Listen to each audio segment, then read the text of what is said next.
Hello, tuloy tayo sa ating pagpapamiliarize ng application ng air conditioning and ventilation system sa totoong project na ginawa ko. Tuloy natin ngayon, titingnan natin ngayon yung layout naman ng air handling units. Sa itaas to ng warehouse na. Kanina, yung mga layout na kita natin sa office lang yon. Ito, pagka nasa lower roof floor plan ang titingnan mo. Ito na yung itsura niyan. Sa itaas kasi ng warehouse mo, may mga ducting kang malalaki. Kasi nga, as I have said, itong warehouse na to ay air conditioning. So, ito yung layout ng duct. Itong magenta na to, mga duct yan nasa itaas ng roof.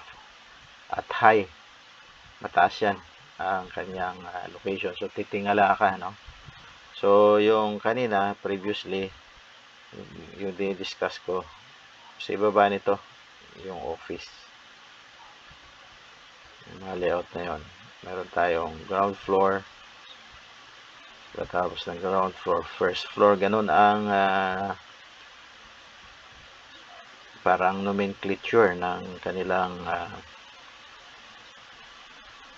sa abroad, ground floor, tapos saka lang magbilang ng first floor.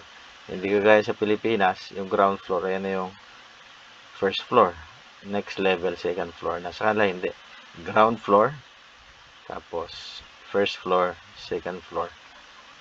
So, ganun ang counting or nomenclature ng kanilang level ng mga buildings. So, let's move on.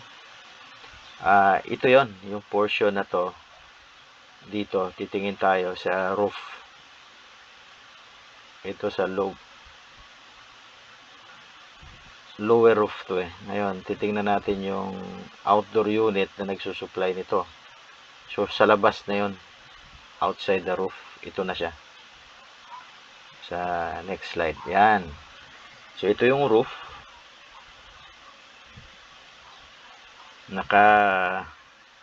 Naka-slope yung roof na yan.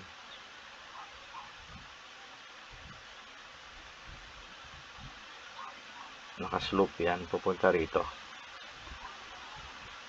Ayan. Ibig sabihin ng slope, nakaganyan. Ganon. Okay. Slope. Ayan, naka-slope yan.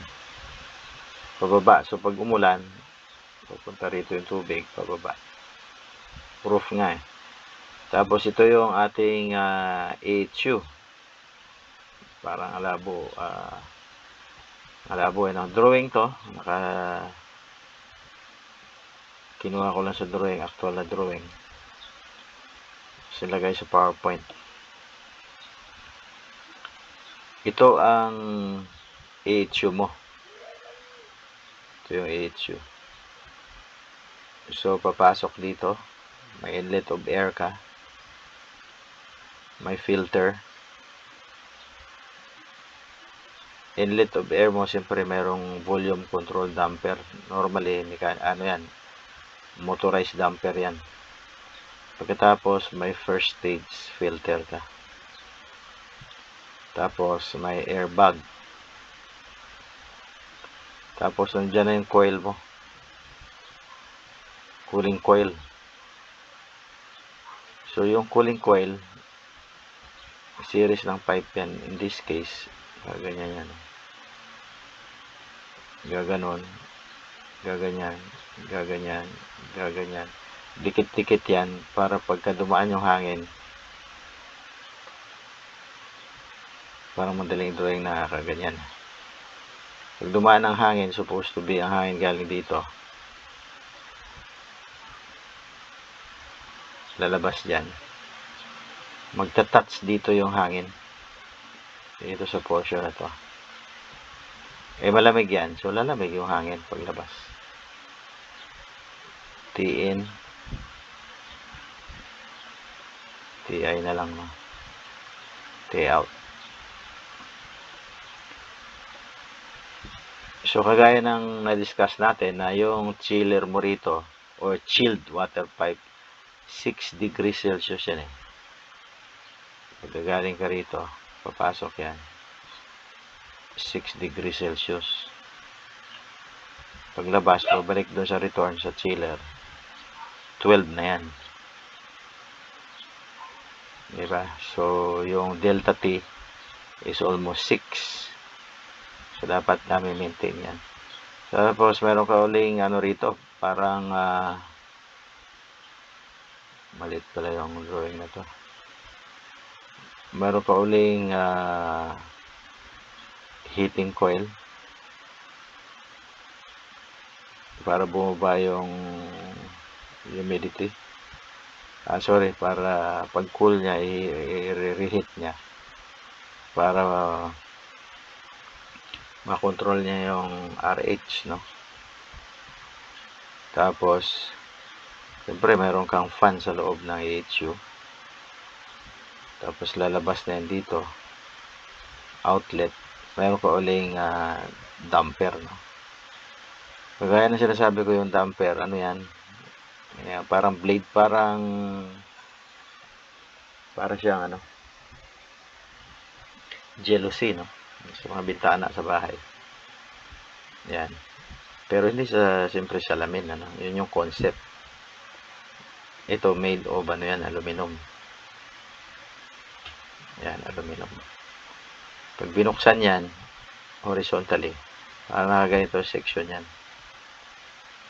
Yan. Section. Okay. So, pagka kinlose yan, vertical na, close lahat ito. Wala na hangin makakalabas. Yan, yan. Okay. So, let's continue. Dito naman, drawing din ito, detalye ito ng ano, no? Ng AHU chilled water system. Chilled water system, medyo maliit pala. Hindi ko na-anticipate to. Medyo maliit. Pagtsagaan lang natin. So, AHU chilled water system side ang ating i-analyze. Pagpasok mo, may mga aparatos ka dyan. Dito ang pasok niya, no? So, pagpasok mo, may valvula ka. Valve. Bakit kailangan mo ng valve? Kasi, pag kinlose mo to, halimbawa, tin-troubleshoot mo to, pwede mo i-close dito yung valve. Tapos, may strainer. Ano yung strainer na yan?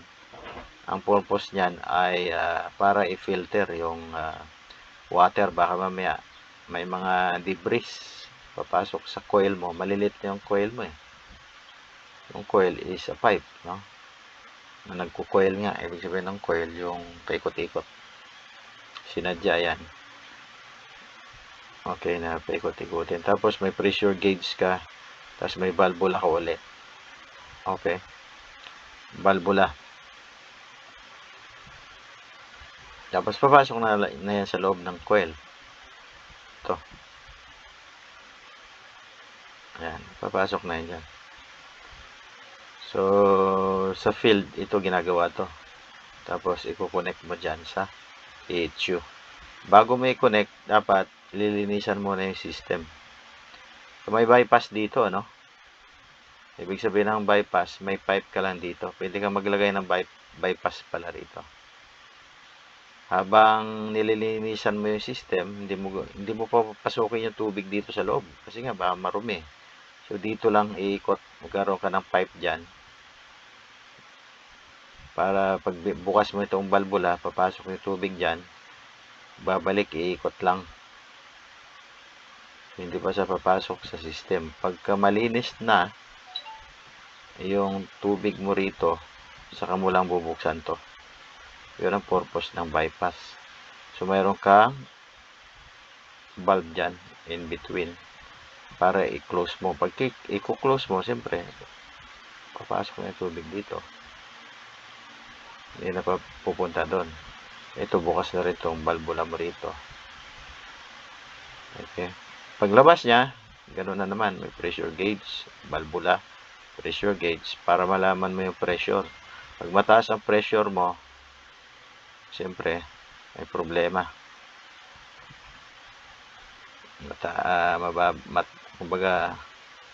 Mababa pressure o mataas, may problema yan. So, isang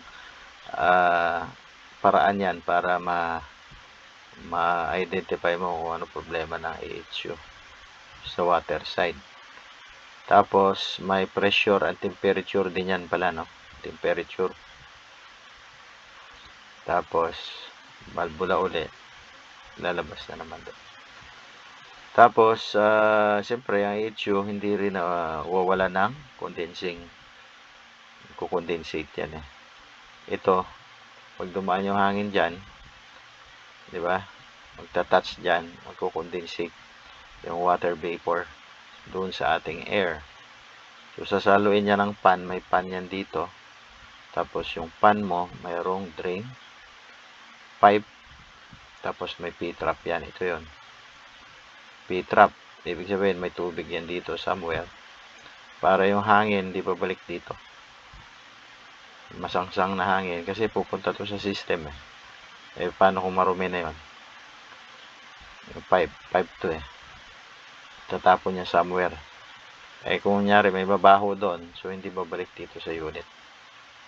At maamoy eventually sa mga rooms kasi nga, di ba? May hangin nga lumalabas dito at dinidistribute sa loob ng room. Okay, continue. So, ito na siya ngayon. Itong mga duct na to. Malaki to, guys. No? Malaki to. 2 meters ang duct na to. 2 meters by 2.8. Itong main duct. Itong main duct na ito. Ito. Malaki yan. Tapos ito, bilog to. Ito ay hindi. Rectangular duct. GI sheet. Tapos ito, fabric na to para magaang lang. Fabric duct, no? Specialized materials yan. Tapos ito na yung AHU mo. Okay? So, kanina na-discuss ko na what is AHU, air handling units. Merong supply, merong return, at merong fresh air. No? Depende. Ang fresh air, actually, magbubukas ka lang dito eh. Ito yung return mo. Babalik yan dyan sa AHU. Po-process ng AHU. Tapos, i-supply uli. Yan na yun. So, yung outside air mo, kung gusto mong kumuha, magbubukas ka lang dito ng BCD somewhere. Tapos, mag-mix yan dito sa mixing valve, mixing box. Okay? Yung return at saka yung outdoor air, mag-mix doon sa mixing. Tapos, saka pupunta rito sa coil. I-cool, i-reheat kung kinakailangan, tapos saka i-supply. Okay?